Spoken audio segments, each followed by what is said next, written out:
দিদি আমাদের অনেক দিয়েছেন, দিদি আরও দিচ্ছেন। লক্ষ্মী ভান্ডার থেকে শুরু করে বিভিন্ন কিছু দিদি আছে এবং 26-এ দিদি থাকবেন। গরিবের জন্য দিদি আছে, থাকবে। এই যে বিভিন্ন ক্ষেত্রে আমরা দেখছি বিজেপি বলছে যে চোর দুর্নীতি করেছে, এই ধরনের কথাবার্তা। বিজেপির তো আর কোনো রাস্তা নেই, এটা ছাড়া বিজেপি আর কি বলবে? বিজেপি এত ডেভেলপমেন্ট সহ্য করতে পারছে না, তাই বিজেপি এটাই বলে বেড়াচ্ছে। কিন্তু দিদি আমাদের অনেক উন্নতি করেছে এবং আমাদের মেয়েদের জন্য, গরিবদের জন্য দিদি আমাদের একমাত্র জীবন। বিরোধী দল কি বলছে এগুলো নিয়ে আমরা অত মাথা ব্যথা করি না। আমরা উন্নয়নের সাথে রয়েছি, আছি, থাকবো। এই যে বিভিন্ন ক্ষেত্রে বলা হয় লক্ষ্মীর ভান্ডারকে ভাতা বলা হয়, লক্ষ্মীর ভান্ডার নিয়ে অনেক কথা বলা হয়। আজকে আমাদের রাজ্যের মুখ্যমন্ত্রী মমতা বন্দ্যোপাধ্যায় মহিলাদের জন্য ভাবছে, এই জন্য অনেক রাজনৈতিক দল আছে যে এটাকে ভালো চোখে নেবে না, কারণ ওনাদের কাজই এইটা যে ভালো জিনিসটাকে ভালো চোখে নিতে পারে না। কিন্তু আমরা লক্ষ্মীর ভান্ডার পেয়ে আমরা খুব আনন্দিতই আছি। এই যে 26-এ ভোট আসছে, তার আগে বিভিন্নভাবে দুর্নীতি বা নারী সুরক্ষা পরিচয় শ্রমিকদের বলছে বিজেপির পরিকল্পিত ষড়যন্ত্র। ওনারা দেশ চালাতে পারছেন না, ওনারা পশ্চিমবঙ্গের দিকে তাকিয়ে বসে আছেন। যাযাবরের মতো প্রতিদিন আসছেন, এসে কোনো লাভ হবে না। আপামর পশ্চিমবঙ্গের জনগণ মমতা বন্দ্যোপাধ্যায়কে আগামী 26-এর বিধানসভা নির্বাচনে বিপুলভাবে জয়যুক্ত করবেন, এটুকু আমরা আশা রাখি। মানুষের আশীর্বাদে আমাদের সরকার, তৃণমূলের সরকার গঠিত হবে। জয় বাংলা। একেবারে আরো কয়েকজনের সাথে কথা বলবো আমি। বেশ কয়েকজন কর্মী সমর্থকরা আসছে। কোথা থেকে এসছেন কাকা? গোপালপুর। বলছি মমতা ব্যানার্জির আদর্শকে আমরা মমতা ব্যানার্জিকে আদর্শ দেখে আমরা খুব অনুপ্রেরণা থেকে খুব ভালোবাসি বলে মমতা ব্যানার্জির এত রোদ গরমে সপুষ্টভাবে আমরা মমতা ব্যানার্জির জন্য এখানে নেতৃত্বের জন্য এসেছি। আমরা আজকে মুখ্যমন্ত্রীকে সামনে থেকে দেখলেন? পরিযায়ী শ্রমিকদের উপর যে অত্যাচার করছে, বাংলা ভাষা বললে যে বিজেপি আজ বাংলাদেশে পাঠিয়ে দিচ্ছে, বিজেপিদের আমরা খণ্ড খণ্ড করবো ভোটের মাধ্যমে। এবং এই আগামী 26-এ ভোটের মাধ্যমে বিজেপি জানিয়ে দেবো বাংলা ভাষাকে অপমান করা কি প্রতিকার। আমরা বলবো জয় বাংলা।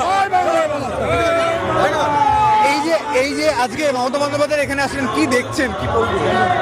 এটা দেখছি পশ্চিমবঙ্গের একটা নতুন জনজোয়ার। এই জনজোয়ারে বিজেপি একদম পরিষ্কার সাফ হয়ে যাবে। তৃণমূল 250-র বেশি আসনে বিধানসভায় জয়লাভ করবে 2026-এ।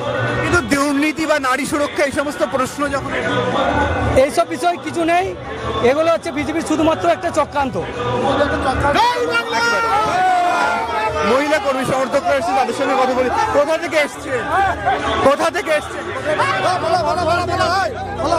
কোথা থেকে কোথা থেকে এসছেন? জয় বাংলা।